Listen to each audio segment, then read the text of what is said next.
Alam mo yung feeling na parang may tumatawag sa'yo pero paglingon mo, walang tao. O kaya habang tulog ka, biglang may maririnig kang boses na bumubulong sa tenga mo. Now, imagine araw-araw mo naririnig yun. May kumakalabog, may kumakalansing, may sumisigaw ng pangalan mo. At ang mas nakakatakot, hindi lang to naririnig, nakikita rin.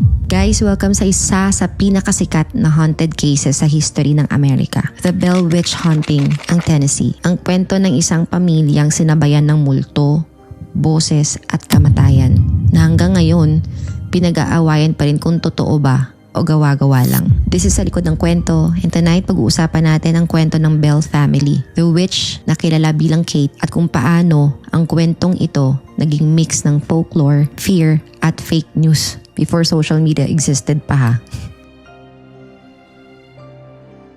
Okay guys, balik tayo sa early 1800s sa Robertson County, Tennessee. Isang tahimik na rural area. So dito nakatira ang Bell family, headed by John Bell Sr., isang respetado at mayamang farmer. So typical American frontier family sila. Malaking lupa, anak at kabuhayan. Pero noong 1817, nagsimula ang mga weird na pangyayari. So ayon sa mga unang kwento, one night, may narinig daw silang mga kaluskos, hampas ng pader, at kakaibang tunog sa labas ng bahay. At hindi to basta-basta lang guys ha. Minsan parang may chain na hinihila. Minsan parang daga na kumakalabit sa kumot. At habang tumatagal, lalong nagiging aggressive.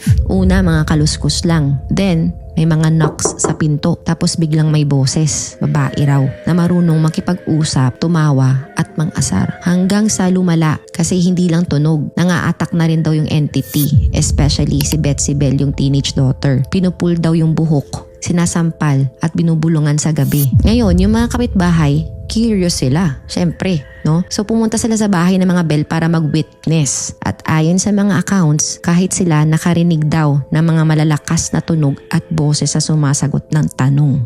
Eventually, nagpakilala daw yung entity bilang Kate. At ayon sa kwento, sinabi pa niya na ako si Kate, ang papahirap kay John Bell hanggang sa mamatay siya. So very confident, no? Parang may personal vendetta. At oo guys, doon galing yung term na Bell Witch. Now, ito yung nakakaintriga kasi sinasabi ng mga locals na si Kate daw ay spirit ni Kate Batts na kapitbahay nilang minsan nakasamaan ng loob ni John Bell sa business deal. So parang revenge from beyond the grave, ganun. Pero to be fair, walang solid record na si Kate Batts talagang witch dito. So possible lang na ginamit ng mga tao yung pangalan niya kasi convenient.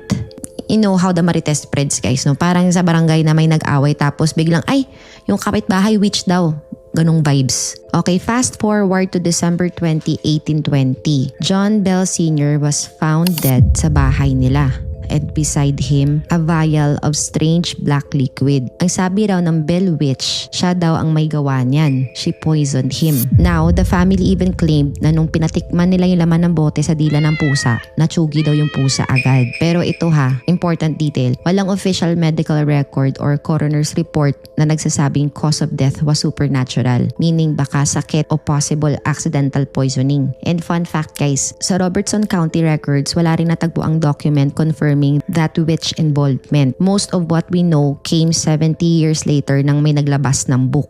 Okay, pasok sa eksena si Martin V. Ingram, isang newspaper editor. So noong 1894, nag-publish siya ng libro titled An Authenticated History of the Famous Bell Witch. At ito guys, ito yung naging Bible ng Bell Witch story. Lahat ng alam ng mundo ngayon about the haunting mostly galing sa book na to. So sabi ni Ingram, base raw ito sa isang manuscript ni Richard Williams Bell na anak ni John Bell na sinulat niya bilang eyewitness. But here's the catch guys, walang nakitang original manuscript hanggang ngayon. As in, kahit historians, skeptics, libraries, wale. So hindi ma-verify kung totoo nga bang existing yung document or gawa-gawa ni Ingram. In short, source lang ang meron tayo. Parang yung kaibigan mo nagsabing, sabi daw ni friend ng cousin ng ex ni ano, ganun. Pero yung actual taong nagsabi, hindi mo na mahanap.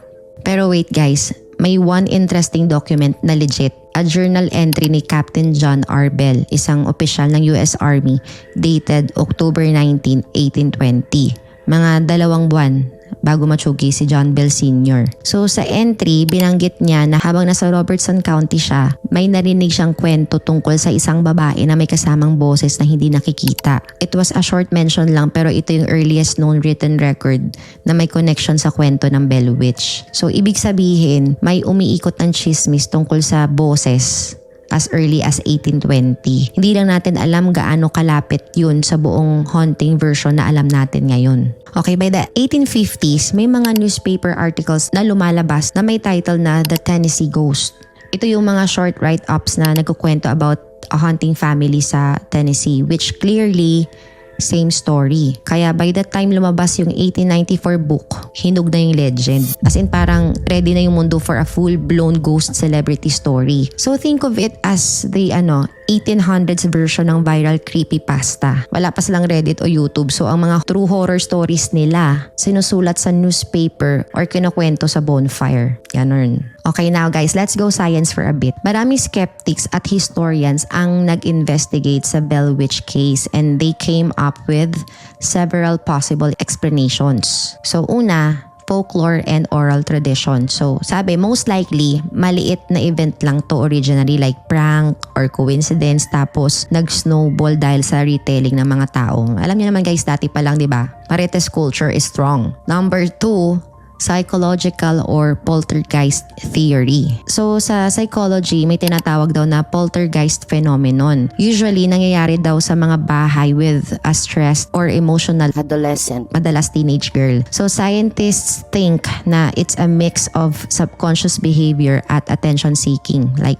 objects moving kasi unconsciously nagagalaw ng tao mismo. So possible daw na si Betsy, dahil siya yung laging affected, unconsciously caused some of the chaos.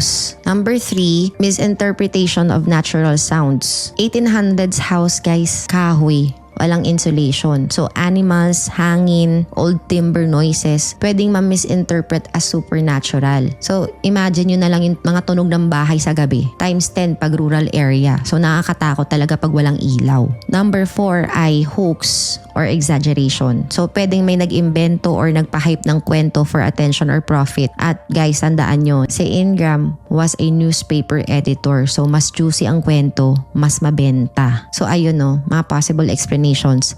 Natural, psychological, o marites-based. Ngayon guys, more than 200 years later, no, buhay pa rin yung kwento. May Bell Witch Cave sa Adams, Tennessee na ginawang tourist spot. Meron din silang annual Bell Witch Festival. May documentaries, movies at podcasts na patuloy pa rin nagkukwento ng haunting. Pero the truth, wala pa rin conclusive evidence na totoong may witch or spirit na tsumugi kay John Bell. What we have is a story, half folklore, half fear, and 100% fascinating. At siguro kung may totoong sumpa man dito, no, it's how a simple story can live on for centuries, turning whispers into legend. So kayo guys, what do you think? Totoo bang may Bell Witch? O isa lang tong 19th century version ng fake news na tumagal lang sa Marites Power? Drop your thoughts in the comments, and if may iba ka pang story suggestions, crime, mystery, o kahit historical scandal, comment mo or i-DM mo lang sa akin. Malay mo yan ay next Dark Chika natin. Real stories, twisted endings, Dark Chika. This is Sa Likod ng Kwento with me, Apple Season, and as always, don't forget to like, follow, share, and save, and I hope to see you in the next one. Stay safe, stay curious. Bye!